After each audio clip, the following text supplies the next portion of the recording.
یەکێک لە کارەکان لەو منتەقە دەرجیسێنەوە کە زۆرتر لە نێو دێبۆکری بووە. لە پشتیوانیکردنی کابینەکەدا دەوریان هەبوو. لەگەڵ پێشەوە بیرۆڕای جیاوازی هەبوو. مەلا مستەفا پێی کوتبوو قازی ئەمن دنیام پتردیوە دەگەڵە من وەرە بڵۆین.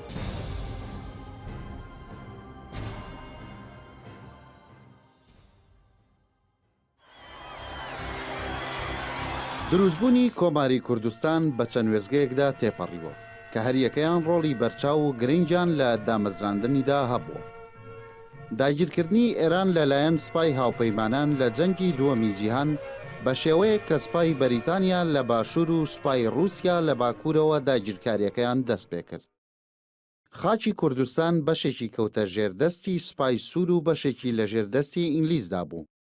ناوچەیەکی دابڕاویش دەکەوتە نێوان هەردوو سوپاوە کە شاری مەهاباد و چەند ناوچەیەکی دیکە بوون و لەسەر کارلادانی ڕەزاشا و دامەزراندنی کۆمەڵەی ژێکاف و دواتر دروستکردنی حزبی دموکراتی کوردستان و ڕاپەڕینەکانی ورمێ لە 1942 پیشگیریەکانی رووسیا بۆ کورد لە پێناو پاراستنی بەرژەوەندیەکانی خۆی لە ناوچەکەدا لە گرنگترین فاکتەرەکانی دروستبوونی کۆماری مەهاباد بوون. لە 11/12/1945 حزبی دیموکراتی ئازەری بە سەرۆکایەتی جەعفەر بیشاوەری کۆماری ئازەربایجانیان ڕاگەیاند. بەهۆی پێگەی قازی محەممەدەوە لە ناوچەکەدا سوپای سوور بە شیاوترین کەسی دەزانێت و پشگیری تەواوی دەکات بۆ دروستکردنی کۆماری کوردستان. پیاوێکی بە شەخسیەت و پیاوێکی مردم دۆست و دە دۆستایەتی و خانەوادەجیدا هەمکار بوو. دەوڵەتی عروسی بوو. قازی محەممەدیان پێ مناسبی ئەو کارەی بوو چونکە دەداخلەیدا زۆر محتەڕەم بوو مەحبوبیش بوو. وەختێک ڕووسەکان هاتوون و ویستویانە کۆمار دابمەزرێ و پشتیوانی کۆماری کوردستان بکەن، یەکێک لەو کەسانەی کە پێشنیهادیان پێ کردووە سەرۆکایەتی کۆمار بکە یا حیزبی دموکرات لە دروستکردنی حیزبی دموکراتدا کار بکە عەلیاغا بووە. عەلیاغا ڕئیسی خانەوادەی دێبۆکری بووە، دیارە برای چکۆلەی مەحموود ئاغا بووە، ئەویان وەک ڕئیسداناوە و بە نێوی ئەمیر ئەسعەدیش دەناسرێ، بەڵام ئەو قبوڵی نەکردووە و حازر نەبووە ئەو کارە بکە. بۆ خۆی لە حکوومەت و ئەوانە نزیک بووە، بڕوای پێی نەبووە. وەیتر 2000 بە قازی محەممەد دەڵێن. 42 ڕۆژ دوای ڕاگەاندنی کۆماری ئازەربایجان لە 22/1946 لە مەیدانی چوارچرای شاری مەهاباد قازی محەممەد لە ئاهەنگێکی جەماوەری بەرفراواندا کۆماری کوردستانی ڕاگەاند و هێزەکانی حزبی دیموکرات کە بە هێزی کوردستان دەناسران لە تەواوی ناوچەکانی ژێردەستی کۆمار بڵاوەیان پێکرا و قازی نازناوی پێشەوای پێدرا و لە جیاتی ئاڵای ئێران ئاڵای کوردستان هەڵکرا. لە هەموو لایەکەوە کوردەکان پەیوەندیان بە کۆمارەوە دەکرد. مەلا مستەفا بارزانی یەکێک بوو لەو کەسایەتیانەی باشووری کوردستان کە بەخۆی و سەدان پێشمەرگەوە گەیشتە کۆماری کوردستان و بڕبڕەی پشتی سوپاکەی پێکدەهێنا. کۆماری کوردستان بۆ بەهێزبوونی پێگە و سوپاکەی پێویستیەکی زۆری بە پشتگیری عەشائیر و عەشیرەتەکان هەبوون و هەر بۆ ئەوەش لە پێکێنانی کابینەی کۆماردا ڕەچاوی عەشیرەتگەرایی کرا و کەسایەتیە عەشایرەکان بوون بە وەزیر. عەشیرەتەکانەوە بە تایبەتی ئێرخانیەکان، ئێرخانی زادە عەشیرەتێکی گەورە بوون لە موکریانە. ئەو یعنی حاجی ڕەحمان ئاغای ئێرخانی زادە و سماید ئاغای ئێرخانی زادە و قاسم ئاغای ئێرخانی زادە و ئەمانە شکاک و فەیزوڵڵا بەگوێ و عەشیرەتەکان مەنگوڕ و مامش ئەو سەردەما ئەگەر پاڵپشتی ئەو کۆمارە نەبوونایە کۆمارەکە یعنی بەڕێوە نەچوو، یعنی پشتیوانێکی گەورەی نەبوو. لە دانانی وەزیرەکاندا هیچ ڕۆڵێکی گرنگیان نەبوو عەشیرەت وەکو عەشیرەت، بەڵام لە پشتیوانیکردنی کابینەکەدا دەوریان هەبوو. زۆرتری پێوانە بۆ دانانی وەزیرەکان خۆشنێوی و خۆشەویستی ئەوان بوو لە ناو خەڵک و چالاکی سیاسی و کوردایەتیان بوو. ئێلخانی زادەکان یەکێک بوون لە عەشیرەتە گەورە و بەدەسەڵاتەکانی ناوچەی بۆکان و زۆربەی زێوزاری ناوچەکە مڵکی دێبوکرێکان بوو. شوێنی نیشتەجێبوونی خۆشیان گوندی حەمامیان بوو. لەسەر پێشنیاری مەلا مستەفا بارزانی دوو کەسایەتی عەشیرەتی ئێلخانی زادە عەبدوڕەحمان ئاغا و اسماعیل ئاغا لە حکوومەتی کۆماری کوردستاندا پۆستی وەزیری وەردەگرن و لە حەمامیانەوە بەرەو مەهاباد بەڕێدەکەون. کە کۆمار دادەمەزرێت کۆماری کوردستان دادەمەزرێ ئەو وەختەش کە مەلا مستەفای نەمر مەلا مستەفای بارزانی دەچێت و بۆ پشتیوانی کۆمار و لەوێ دەبێ یەکێک لە کارەکان لەو منتەقە دەرجیسێنەوە کە زۆرتر لە نێو دێبۆکری بووە و دێبۆکریش هێزێکی گەورە بوو لە دەوری مەهاباد و بۆکان و ئەوانە. بۆیە مەلا مستەفا دەبێتە واسیتە بۆ ئەوەی کە بلاخەرە لە ئێلی دێبۆکری و لە خانەوادەی ئێمەش کەس بەشدار بێ لە حکوومەتی قازی محەممەددا و لە کۆماری کوردستاندا. مەلا مستەفا هات خوا هیچی کرد کوتی پێم خۆشە دوو کوڕی تۆ ئەمن بەرم بۆ سابڵاغێ ئەویش فەرمووی زۆر چاکە هەرچیە تۆ پێت مەسلحەت بێ ئەمنیش پێم مەسلحەتە. اسماعیل ئاغا و ڕەحمان ئاغا دوو کەسایەتی دیار و ڕۆشنبیری ناو عەشیرەتی ئێلخانی زادە بوون و پێشتریش پەیوەندیان بە کۆمەڵی ژێکافەوە هەبووە و چەندین بابەتیان لە گۆڤاری نیشتیماندا بڵاو کردوێتەوە. حاجی اسماعیل ئاغا لەبەرەوە کوڕی مەحموود ئاغا بوو، باوکی برا گەورەی براکانی خۆی بوو، بەدەسەڵات بوو، بە قودرەت بوو، هاتنی ئەو نفوزێکی زۆری هێنا. قاسم ئاغاش پیاوێکی سیاسی و دیپلۆمات و وریا بوو.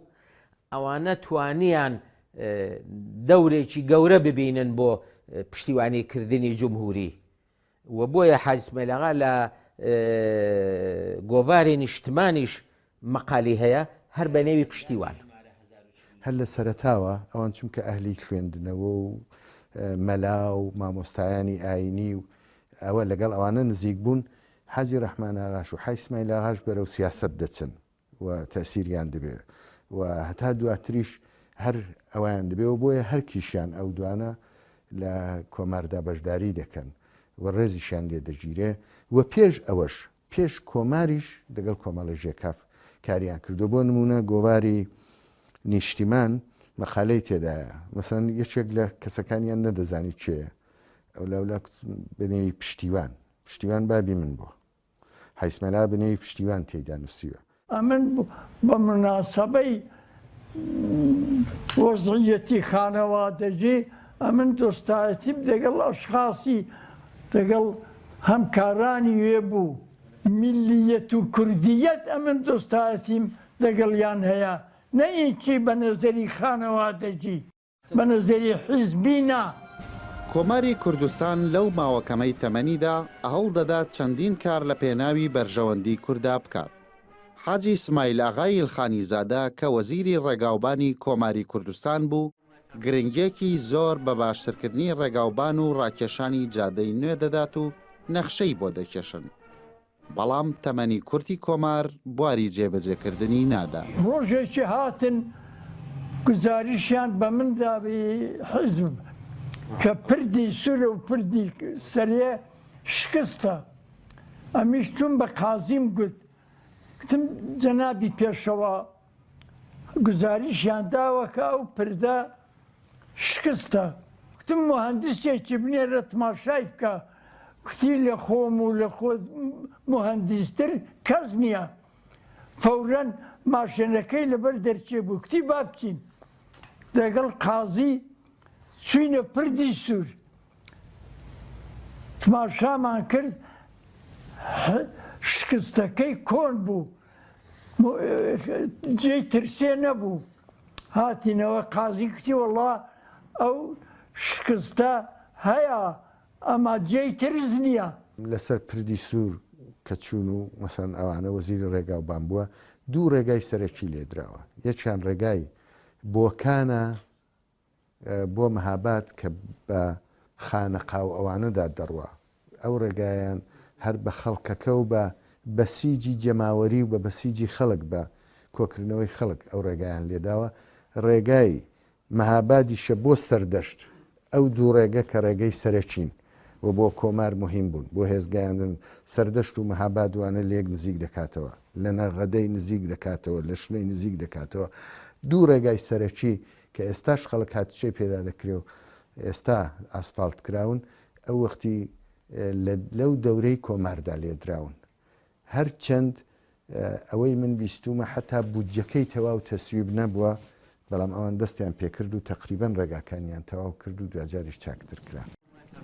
نالەباری و نائارامی بارودۆخی ئێران ببووە هۆکارێک بۆ دەرکەوتنی هێزە عەشایرەکان و چەندین سەرۆک هۆز و سوپای عەشیرەت لەو سەردەمەدا سەریان هەڵدا بوو. بەشێکیشان دژایەتی کۆماری کوردستانیان دەکرد و نەهاتنە ژێر فەرمانڕەواییانەوە.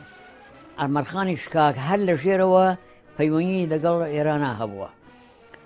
مەنگ و ڕۆماموش و ئەوانەش ینی بە زۆری ینی هەر لە ژێرەوە ینی پەیوەنیان لەگەڵ عەجەما هەبووە ینی بتمانیان پێ نەکرا بتمانیان پێ نەکرا تەنها عەشیرەتێکە زۆر نزیکی قازی پێشەوە بێبش بەهۆی بە بۆنەی خزمایەتیەوە بوو پەیزڵا بەگوێکان بوون کە ئەوەی لە بۆکان و دەوروپشتی بۆکان دانیشتن. مامەش دەگەڵی نەبوون بە ئیجبار نەبا هەمکاری زاهیریان دەکرد. ڕۆژێکی جەلەسە بووی قازی یەکێک لە ئەعزای جەلەسەی کوتی جەنابی پێشەوە ئەمە هەتا عیدێک لە عەشایریان نەکوژین کاری مەجێ بەجێ نابێ قازیشتی نانا ئەوەی مەڵێ ئێمە دەگەڵ عەشایر و هەمووی کوردە و خزمین و دۆستین. قازی زۆر متەمایل بوو بۆ هەمکاری و سەمیمیەت. لە بنەماڵی ئێمەش لە نێو دێ بۆ کریانیش لە نێو فەیزوڵا بەژیش و لە نێو عەشایر زۆر کەسە بوون کە دژایەتی کۆماریشیان کردووە و یا ئەگەر زەبر و زەنجی کۆمار و کۆمەڵی ژێکافیان بەسەرەوە نەبووایە ڕنگ و زیاتریش دژایەتی بکەن. مەلا مستەفا بارزانی ڕۆڵی بەرچاوی هەبوو لە کۆماری کوردستاندا نەک تەنها لە ناو سوپا بەڵکو زۆربەی عەشیرەتە نەیارەکانی کۆماریشی لە کۆماری کوردستان نزیک کردەوە. ئەم مەلا مستەفا مساعید بوو بۆی کە عەشایر ئێمە خانەوادەیەکی محتەرم بووین دەگەڵ قازی ارتیباتی سەمیمیەتیان بێ. مەلا مستەفا حەولی وەی دەدا اختلافێک شتێک مەلا مستەفا حازر بوو حەلی بکە. پاش قازی هەم وەزیری شەڕ بوو جەنگ بوو هەم نخست وەزیر بوو هەمە کارە بوو لە تەرەف قازیڕە لە تەرەف باڵاترڕە. مەلا مستەفا هەمیشە مەوعزەی ئیتحاد لەگەڵ قازی دەکرد نەبیستە ئەوان نێوانیان ناخۆش بێ ئەمن نەمدیوە. یەکێک لەو کارانە کە کردی ئەوە بوو تافە و بنەماڵەی ئێمە لەگەڵ تووشی ناخۆشی بوون لەگەڵ جمهوری کوردستان لە سەرەتادا مەلا مستەفا هادڕێکی خستنەوە و مەلا مستەفا بوو کە پێشنیهادی کرد لە ئێوەش کەسانێک بچنە نێو کابینەوە. بۆ خەڵکی دیکەش هەروە بۆ مەلا مستەفا دەوری هەبوو لە دڵخۆشیدانەوەی خەڵک بەلای جمهوریدا و ئەوە کە خەڵک بەتایبەت عەشیرەتەکان ناڕازی نەبن توغیان نەکەن خراپە نەکەن. مەلا مستەفاش یەکێک لەو کەسانە بووە کە عەشایری کوردی باش ناسیوە بۆ خۆی سیاسەتی کردووە ئینسانێک بۆ خەباتی کردووە لە بنەماڵەیاندا خەبات بووە باوکی خانەوادەی باپیری و بۆیە ئەو هەستەی بووە و کەسێکی باوەڕ پێکراویش بوو بۆ عەشایری ئەو وەخت تۆ هەر کەس چەکەری چەکیشان کردو کۆمار دەبوو عەشایر تێکەڵ خۆیکە. لە ڕووی ڕۆشنبیریەوە کۆماری کوردستان گرنگێکی زۆری بەو بوارەدا و لە ماوەی تەمەنیدا چەندین ڕۆژنامە و گۆڤار و چاپخانەی دامەزراندووە چەندین قوتابخانەی کردوتە و جەژنە نەتەوەیەکانیشی بەڕەسمی ناساندووە. زۆر گرنگی یاوە بە کاروباری ڕۆشنبیری بە تایبەتی سندیکاکان سندیکای کرێکاران سندیکای جوتیاران و هیایان ئافرەتان ڕێکخراوەکان هەمووی زۆر گرنگی پێدا و بە تایبەتی کاروباری ڕەوشنبیری ڕۆژنامەی کوردستان بڵاوکرایەوە ڕۆژنامەی بۆ مناڵان گۆڤار بۆ مناڵان لەو ساڵانەدا ینی شتێکی گرنگ بوو ئەمانە یعنی هەمووی کاروباری ڕەوشنبیری بوون کە کۆماری کوردستان ینی بایەخی پێدا. ئەوەڵی نەورۆز بوو قازی لە تەورێزیە بوو مەشوەرەت کرام بە هەموو یەکمان کە ئایا سبەینێ ڕۆسمەن جێژنە ئیعلانی بکەینی کوردستان مەختەلی قازی بووین قازی شەوێ هاتەوە کوتی بابە نەورۆز ئێمەیە سبەینێ تاعتیلە و نەورۆزە و ساڵی تازەیە بۆ کوردان. پەیوەندی پتە و پشبەستن بە رووسیا سەرنجام زیانێکی گەورەی بە کۆماری کوردستان گەیاند و کۆتایەکەشی ڕووخانی کۆماری کوردستانی بەدوای خۆی داهێنا. قازی محەممەد تەنها خۆی بەستە بوو بە ڕووسەکانەوە ئەو پێیگوتی ئێمە ئەبێ هینی نێودەوڵەتی پەیوەنی نێودەوڵەتیمان هەبێت یعنی پەیوەنیمان هەبێ یعنی ڕوو بکەینە ئەمریکا ڕووکەینە ئینگلیز وڵاتانی تر پشتیوانیمان بکەن ئێمە تەنها عەجەم یعنی پشتیوانی ئێمە ناکە پشتیوانی ئێمە ناکە لەبەرەوە لەگەڵ پێشەوە بیرۆڕای جیاوازی هەبوو.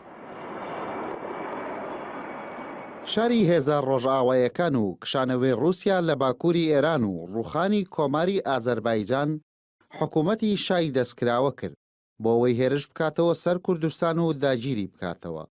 لەسەر ئاستی ناوخۆش چەندین عەشیرەت پشتیان لە کۆمار کرد. بەڵێنەکانی شای ئێران بە قازی محەممەد کارێکی کرد کە سەرۆک کۆماری کوردستان خۆی تەسلیمی ئێران بکات. قازی دەوڵەت ئیتمینانی دابووە کە هیچ زەرەری بۆی نەبێ بەو ئیتمینانەی بوو دەنا دەڕۆی مەلا مستەفا پێی کوتبوو قازی ئەمن دنیام پتر دیوە دەگەڵە من وەرە بڕۆین قازیش دەوڵەت ئیتمینانی دابووە باوەڕی کرد بوو دەنا مەلا مستەفاوەی پێگوت لەکنە من ناما بیستومە. دوای خۆ بەدەستەوەدانی قازی لە گوندی حەمامیان قازی محەممەد و سەدری قازی و سەیفی قازی و سەرلەشکری سوپای ئێران هۆمایون لە ماڵی مەحموود ئاغای باوکی اسماعیل ئاغا دوادانیشتن دەکەن. بەڵام بارزانی خۆی و پێشمەرگەکانی فریوی بەڵێنەکانی ئێران ناخۆن و بەرەو رووسیا دەڕۆن و لە ئاوی ئاراز دەپەڕنەوە. نەیڕووی دەوڵەتی هات کە هات قازی و هەمکارانی وی بۆ ئیستیقبالی هاتن بۆ تامیان داوێ قازیش دەگەڵ بوو بۆ ئیستیقبالیان شەوێ هاتنە حەمامیان قازی بوو هەمکارانی وی بوون و نەزان فەرماندەی سوپایەکە هەمایونی و قازی و هەمکارانی وی و هەموو شەوێ هاتنە حەمامیان گزارشی تاران کە ئەوانە هاتوون تەسلیم بوون بە قازیان گوتیان کۆمە تەسلیم بووین هاتوین هەمکاری دەکەین دەگەڵ دەوڵەتیە ئاوا. بەڵام قازی محەممەد پیاوێکی عەقڵ بوو سیاسەت مەدارێکی خورد و وردومەند بوو دەشێ باوەڕی نەکرد بێ بەڵام ئەوەشی لە مقابل بوو ئەگەر باوەڕی نەکرد با چی کرد بە ئەگەر ڕاوەستا بە مقاومەتی کرد با چی کرد بە یا دەبوو وەکو بارزانیەکان دەستداتە چەک و بچێتە شاخ و دوایش پەنابەر بێ بە سۆڤیەت کەوە لە تەبیعەتی ئەو زۆر دوور بوو خەڵکی شاری مەهاباد بەجێ بێڵێ زۆری پێ ناخۆش بوو هەمیشی ئەوەیە لە بینی ئەگەر و نەگەردا بوو بۆچی ئەو ئەگەرە تاقی نەکاتەوە ئەو شەوە قازیوان لەم ژوورە بوون هەموو لێرە بوو قازی وا لێرە بوو سەر بۆبایی لەولا قازی لێرە بوو بخوا دەڵ ئیستیقبالمان لێ کردووە کە ئەو شەو هاتۆتە ئێرە دەنادە پێشدا قازی محەممەد نەهات بوو ئێرە ئەوی بۆ خۆی دەگەڵی بوو هاتنە ئێرە هەموو هاتی ئێرە حاجی بابەشەر کە دەخودی بوو هەموو لێرە بوون لەو وەتاغی ئەو سەرێ بوون حاج اسماعیلەغا بوو ئەمما ئەلعان حاج اسماعیلەغا ئەو قدرەتەی نییە دەشتوانێ وەڵڵا ئەمە ئەو ئاگای زیاتر لێ بوو ئەمن وانە بوو. بەرەبەیانی دەی خاکەلێوی 1940 پێش مەلابانگدان قازی محەممەد و سەیفی قازی و سەدی قازی لە گۆڕەپانی چوارچرای شاری مەهاباد لە سێدارە دەدرێن و بەهۆی زەبر و زۆری سوپای ئێرانیشەوە هیچ کاردانەوەیەکی خەڵکی مەهاباد نەبینرا.